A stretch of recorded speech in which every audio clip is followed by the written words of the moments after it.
So I had been white round 1 with a win, black round 2 with a draw, back to white this time. And I think that this rating is not correct, actually. My opponent, I believe, was rated 900 or so. So we were more evenly matched this game. So d4, d5, c4, Queen's Gambit, another Slav. Another Slav. Fine. Okay, fine. I'll play the Slav. Knight f3, knight f6, knight c3. This was the first unbook move. Bringing the bishop to g4 isn't an idea. It's easily kickable. You can bring the knight in to kick the bishop this way. You can kick the bishop this way. It's just not well placed here because it's not actually a pin right now. So best move here is actually to move the knight to e5. I didn't make that move because I didn't love the idea of moving my knight twice in the opening. And if my knight is here and they retreat the bishop here, it felt like my knight, I don't know. So instead I decide, okay, let me make a pin problem for myself. Because that's always a good idea, right? They develop a knight to d7. I unpin myself. Good job, me. But the problem is not over yet because it will perpetually be an issue I have to worry about if I ever want my knight to move. But luckily, oh, that's right. Another reason that this was a terrible idea is technically I shouldn't unpin myself right now with this move. Why shouldn't I unpin myself right now? Because now grabbing this pawn is a very nice move and basically wastes a tempo for me. So what I should have done here probably was to take here first. Yeah, that's the best move here. And then I can move my bishop to my heart's content. But I didn't do that. I moved here first, and immediately I was like, oh no, oh no, oh no, now they can get my pawn and I lose a move. But they didn't do that. They just closed their pawn chain. So I'm like, phew, okay, I can take that pawn now. Engine thinks that I should have kicked the bishop with tempo first, but we're still fine. We're still fine. So they take back. I castle. They bring a bishop. Some kind of sights on h2, I'm assuming. And so I kick their bishop out. They retreat. And my idea with b3, this might be a kind of oddball move on the surface, but this bishop seemed really strong to me. So my idea was to almost force a trade of that bishop off the board, because it's my bad bishop, it's their good bishop, and their bishop is really scary. So, especially now, lining up the pieces here. They should have castled, by the way. So my plan is now very effective. Goodbye, dark squared bishops. And Engine actually really liked this plan from me.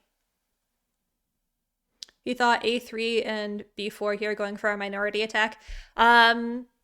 T-checks, keep that in mind for the rest of this game, because for the rest of this game, that will be an idea. And there are several times when I should have paid attention to that idea and did not.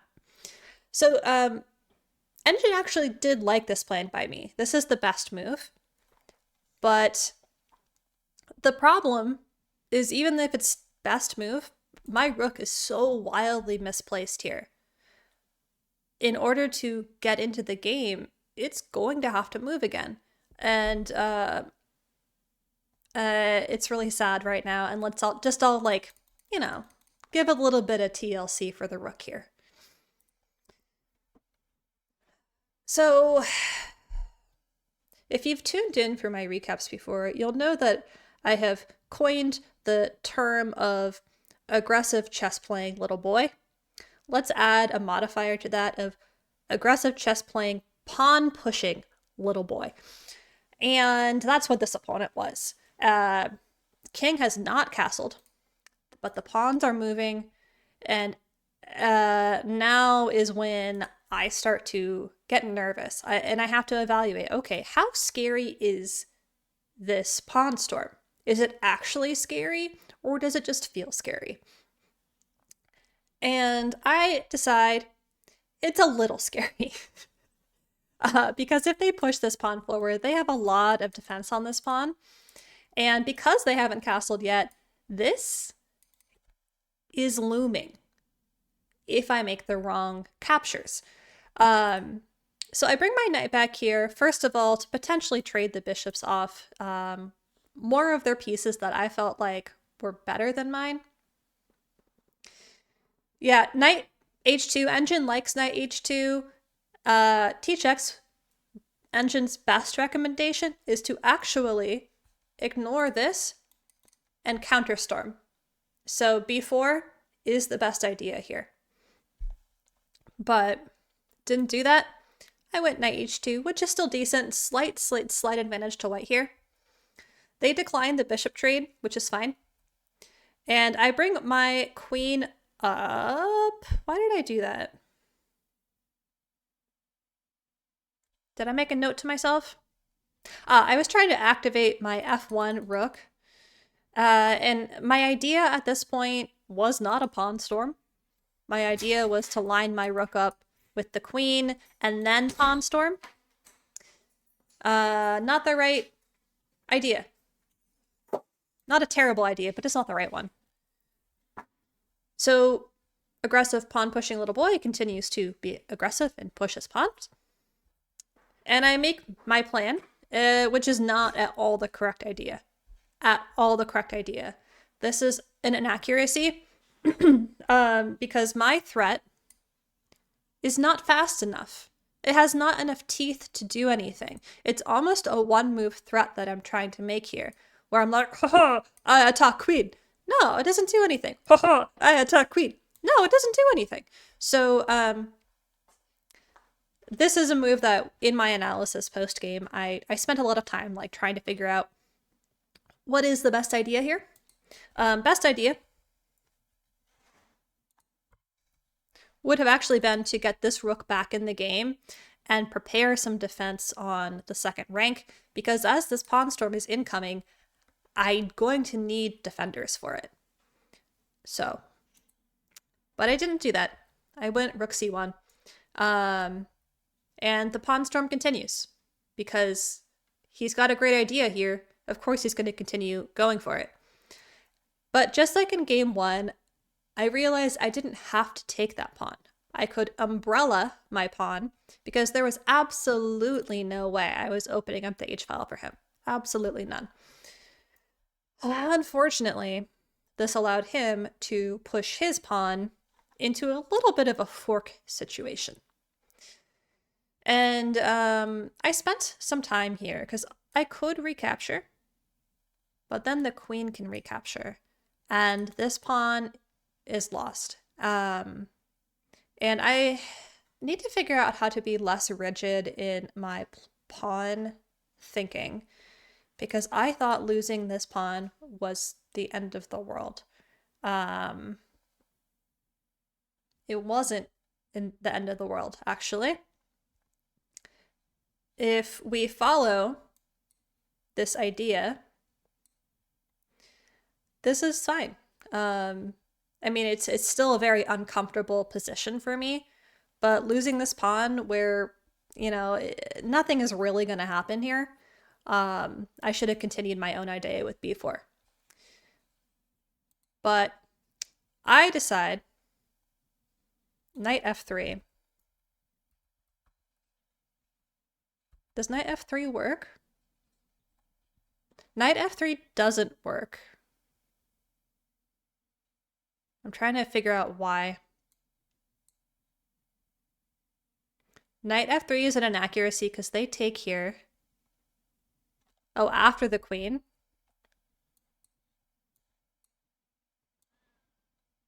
Knight f3 here. That's good. Knight g4. Ah, yeah. There's some threats here, but I suppose that's stoppable with bringing the knight back here to guard the mate square. Well, it's not mate technically, but it's very scary and uncomfortable. It does look a bit passive, yeah. So I was trying to, in previous over the board games I've played where I have faced aggressive pawn pushing little boys, I have completely bowed to their whims and given them the entire initiative. And I didn't want to do that. So, where were we? Were we here? Right. So I didn't want to bow to the whims of an 8-year-old boy. And I wanted to have my own ideas and my own arguments. And so I did move my pawn to, or my knight to f1, saying, okay, if they take here, I can take, and then if, queen can't infiltrate. That was my idea. So they take, I take. Thank God for my knight. I did spot that this was not a problem for me, because knights are tricky. And if my knight was not on c3, oh, it would have been terrible. But we're fine. We're fine. I take, great move, only move. And they take back. And now, even though my king is very awkwardly placed on f2, I felt like he was safe.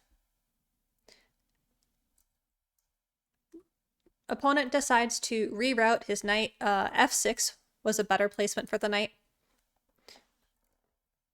And my queen goes to d1, going after a pawn, which is absolutely not part of this game's story. Sure, I could win a pawn here, but is this pawn being gone going to help me in the long run? Not really. So what was best move here? T checks, b4. Continues to be the best move. So opponent rerouting a knight like that at this elo is impressive. Opponent was playing phenomenal chess. We'll look at the accuracy afterwards, but he was playing phenomenal chess. So yeah, doing a rook lift here, still hasn't castled. King is in the center of the board, but it's okay because he is kicking me around enough that his king is quite safe for the moment. And obviously going for some kind of rook attack. Okay, now we're going to watch a pretty painful moment of this game. I clocked the fact that I was pinning myself. I did. And I said, oh, it's okay. That's okay. Let's get material off the board so I can get rid of this aggressive playing little boy. Oh, it's okay. I accounted for this. We're all fine. Only move here to maintain any shred of a fighting chance in this game. Knight d2. Maybe knight h2 also works. Yeah, those are both the same idea to add a defender here. What did my little calculation brain do? I said, oh, it's okay. They have 2 attackers. I have 2 defenders. Yes, that went through my head. Ha! Okay, fine. Let's trade pieces. The big problem with my idea? Yeah, we trade the pieces, but I'm trading a queen for a rook. Oh. Yep. My little goldfish brain just completely forgot that the queen would be part of this skirmish. It's not looking great, guys. It's not looking great. Oops, indeed. Planet L. But, I was like, okay, look, sure, they have a rook and a queen, but I have the rook pair. So it's not over yet. Right? So I kept playing, because remembering my regret of resigning early in round 2, or not resigning early, but drawing early in round 2, I was like, no, I'm going to fight till the bitter end here.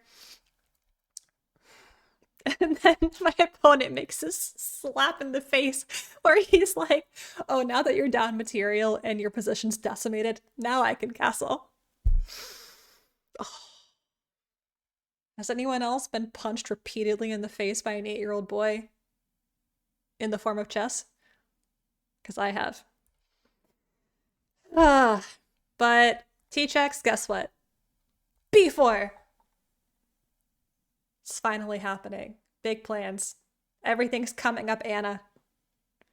Because none of their pieces are super well placed at this moment in time, and I was like, maybe I actually have enough time to have some counterplay here, line up the rooks with the king and the queen, which are on the same file. Boom. There's still some chances in this game. Ah, okay. The queen isn't on the same file as the king anymore. It's fine. Protect your pawn, Anna. I couldn't protect my pawn this way because then my rook would get lost, so I had to protect it a different way. Engine actually thinks a5 was best here. King comes in. I continue my pawn storm. Take with the rook, trying for any kind of ideas here. Very quickly disallowed. No, it's not. No, it's not. Oh, yes, it is. Savage move, because now there's a fork. And I think at this point, just mentally, I was crumbling because I knew I was in a lost position. And so I was not being as mindful about tactical ideas. But luckily I have this check, right? Luckily I have this check. King has to move. I give another check, thinking, oh, maybe there's some kind of perpetual here. No, there's not. I knew that the knight was an option, but maybe I sort of hoped my opponent wouldn't see it. No, he was playing a great game. Of course he spotted it. So I bring the other rook up to c4. I don't know. Oh, I know why I brought it here. This pawn is under attack, and it's actually still under attack because this pawn is pinned. I can't recapture this way. So I decided that this is the best way to defend that pawn. Rook c7 is not an option right now because... Oh, no, it is an option right now. Well spotted, Amuser. I think in the game I didn't think that was an option because of this, but now I'm seeing it very much was an option. But now the knight is not pinned. Oh, and yeah, okay. The knight being pinned also is why this move works, because this is not available. This is available, but now it would lose a rook. But of course, everything now is a problem. And I'm like, okay, just, I don't even know what I was doing at this point. Oh, ouch. I, in my annotation, marked this as a blunder. Engine thinks it's a mistake, but it's the end. Do you guys see the great tactical find?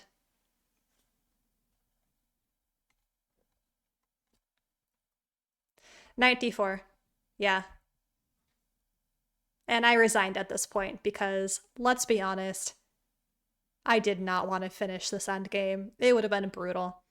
Walked into the fork. I did, prof. In my annotation, I'm reading back what I wrote here, and I said this was the nail in the coffin. So, I know some people over the board play until checkmate, but in this game, it was just... I was crushed.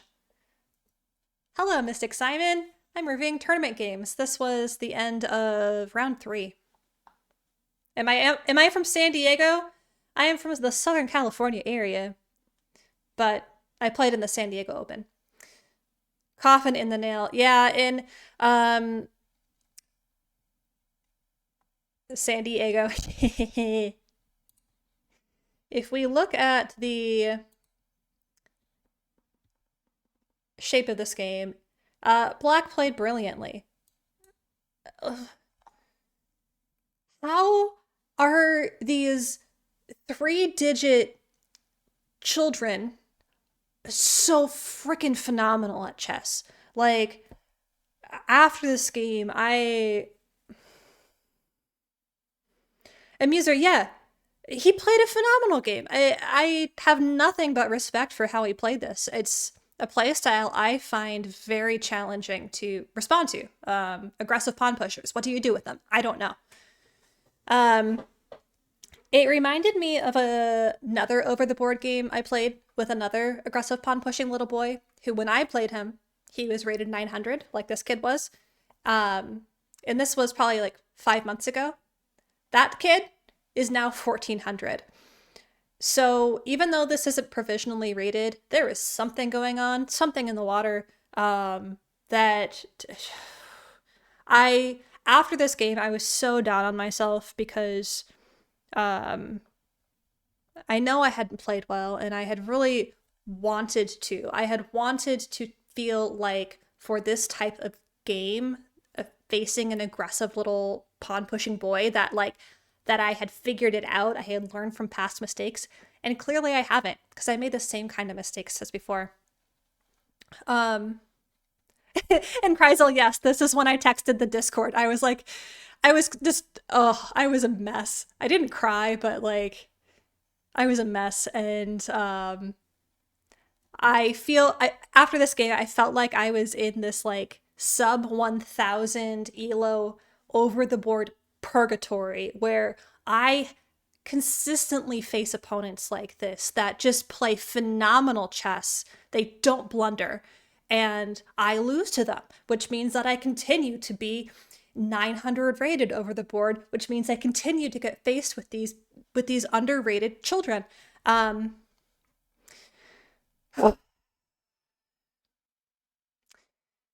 Being very upset with myself, not being able to express it. Kreisel, yeah, I was really upset after this game.